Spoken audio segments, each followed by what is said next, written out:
Hey guys, I just want to make a little video to show everyone my setup.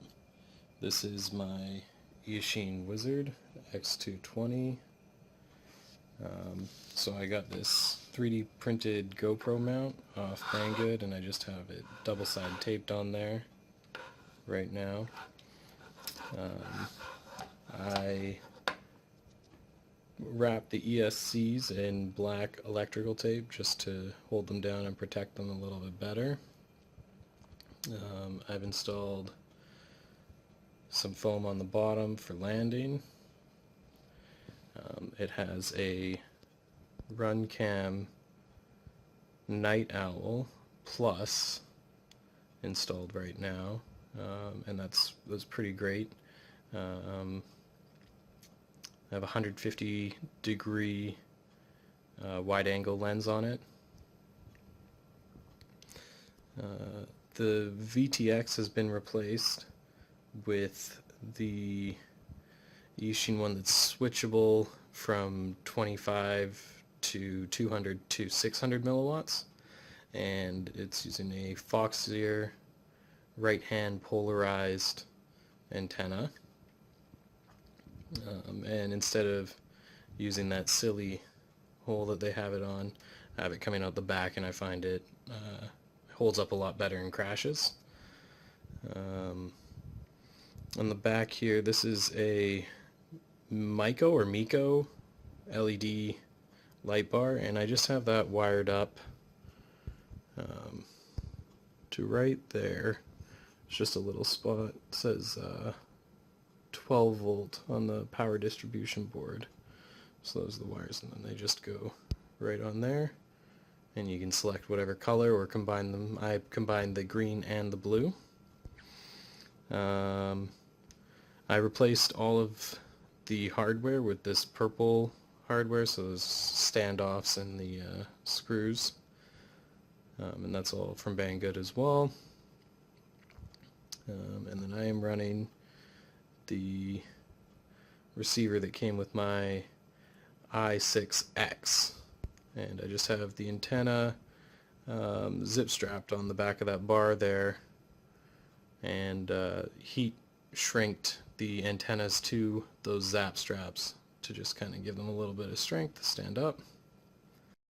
And then I have the F6B receiver that came with my i6X controller. I have it wired up to the other side of the flight controller there to run it on iBus, the faster iBus protocol. And now I'll plug this guy in here, and we can actually see what the LED looks like. It's very, very bright.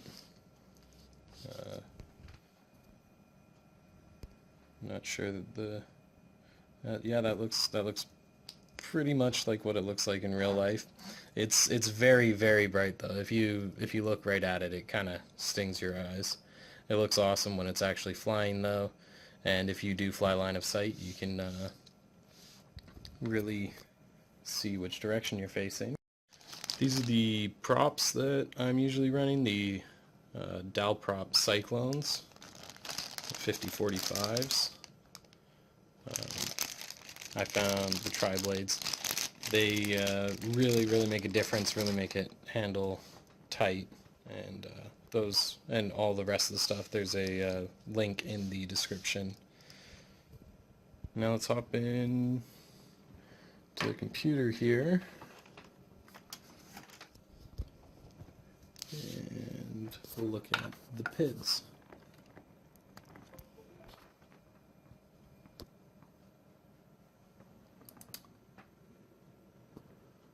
There we go.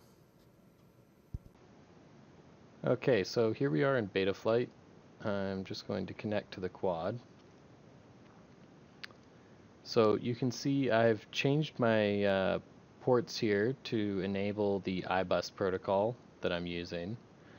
So if you do end up switching it, you're going to need to change that serial port on UART3. In configuration here, you can see what I've done with the motors. I'm running one shot 125.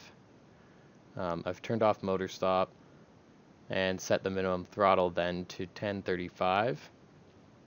The max throttle to 1990. And I did hook up VBAT as well, so I do have this battery voltage telemetry that works for me. Down here, I have 4K gyro update frequency and 2K PID loop frequency. Now, because it's using one shot 125, I know you don't want to go above 2K, even though it's capable of it. In the PIDS here, this is what I'm currently running. This is what you're going to want to use if you want your quad to fly like mine.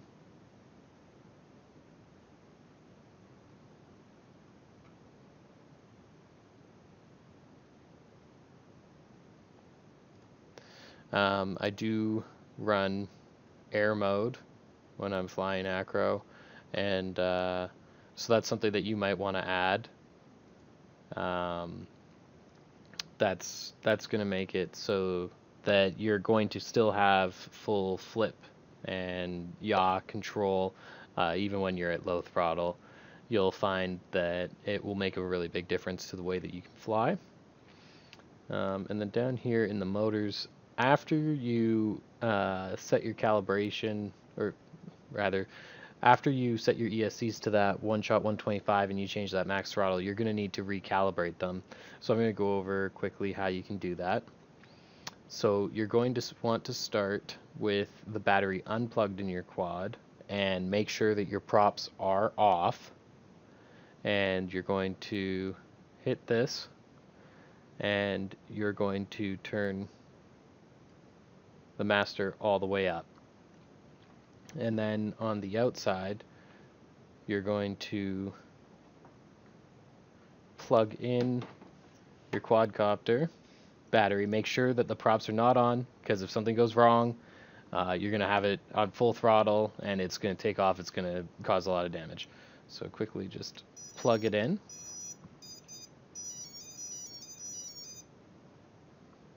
And it will play those tones, and that's how you know that it's in calibration. And we just take this slider all the way down.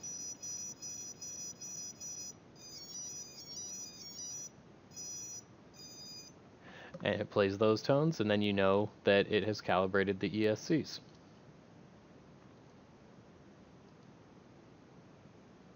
Thank you very much, and if you have any questions, just let me know down in the comments. I'll have links for all of the mods and equipment that I'm running on my Wizard.